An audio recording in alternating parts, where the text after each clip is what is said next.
Kapal Sumber Makmur Jaya 3 menyatakan sikap sebagai berikut. 1. Kami sebagai kru kapal Sumber Makmur Jaya 3 Balikpapan mendukung Polri terhadap penangkapan para pelaku hoak yang dapat memecah belah persatuan dan kesatuan bangsa. 2.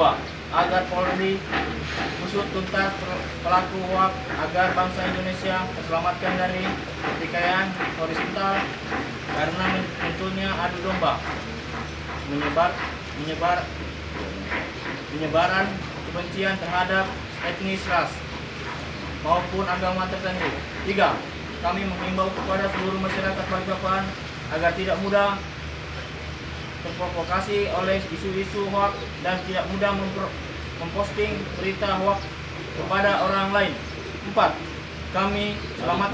Mari selamatkan Kota Balikpapan sesuai dengan moto Kubangun, Kujaga, dan Kubela.